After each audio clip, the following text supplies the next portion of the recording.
six-day Middle East war echoes along a second front, the diplomatic struggle at the United Nations Security Council. A series of emotionally charged meetings keeps delegates debating on nearly around-the-clock basis.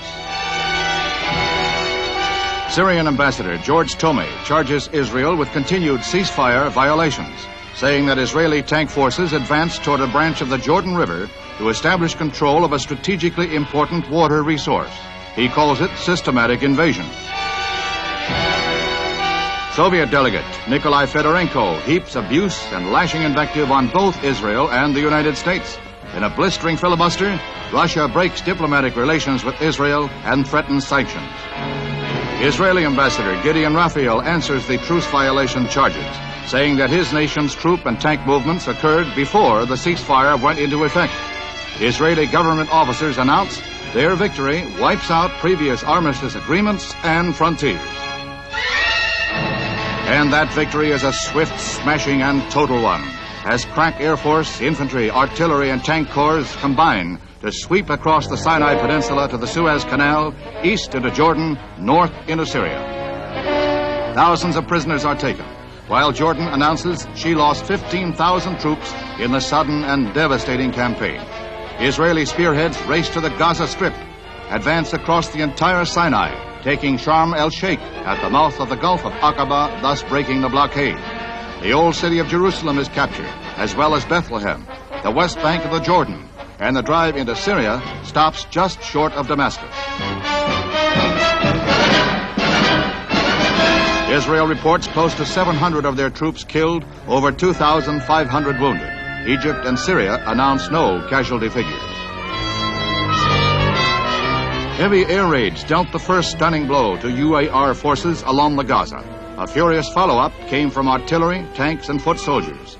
Thus, the main Egyptian force was cut off by the speedy armored columns. It's almost a repeat of the 1956 Israeli victory, but with a shorter timetable. The efficient, well-trained Israeli army completely demoralizes troops of the Palestine Liberation Army of Egypt. Egyptians had no support from the air. Their air force was crushed on the ground by low-flying Israeli jets which swooped in from the Mediterranean, avoiding radar, destroying over 400 aircraft. The disastrous defeat prompts President Nasser's resignation, which is not accepted by his people. UAR commander General Munam Abdul Husseini meets with Israeli military leaders to surrender unconditionally, ending the fighting in the Gaza Strip. Nearly 600 Egyptian tanks were destroyed. While the Gaza campaign is ended, 3 other Israeli spearheads rush toward the Suez. Israel leaders call it the total destruction of Egypt's Sinai forces. An Egyptian military shakeup follows the crushing defeat. 11 senior commanders resign or retire. New leaders vow to restore the old boundaries. The battle for Bethlehem is brief, bloody, and decisive. Some 40 Jordanian defenders were killed, the remainder fled.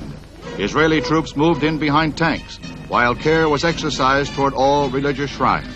A church of the Nativity was untouched. Civilians soon joined Israeli troops in the street, and the town where the Prince of Peace was born quickly returned to normal. Without doubt, the most personally moving moment for Israeli troops was the capture of the old city of Jerusalem, the location of an ancient Jewish holy place revered by the Israelis. The fighting over, thousands of joyous civilians, students, and troops streamed toward the Mandelbaum gates. It's the first time in 19 years that Jews have been allowed to visit and pray at the site of the ancient Temple of Solomon. Jordan had kept the old city barricaded since the declaration of Israeli independence. It was here that Israeli troops acted more like tourists than fighting men, obviously in awe of their surroundings. The sacred Wailing Wall, where Israeli Defense Minister General Moshe Dayan prays, pledging never to give up the old city. While Russia and other Iron Curtain countries label Israel's victory as aggression, insisting she pull back to original boundaries, Israeli Premier Eshkol, equally adamant, insists Israel alone will determine her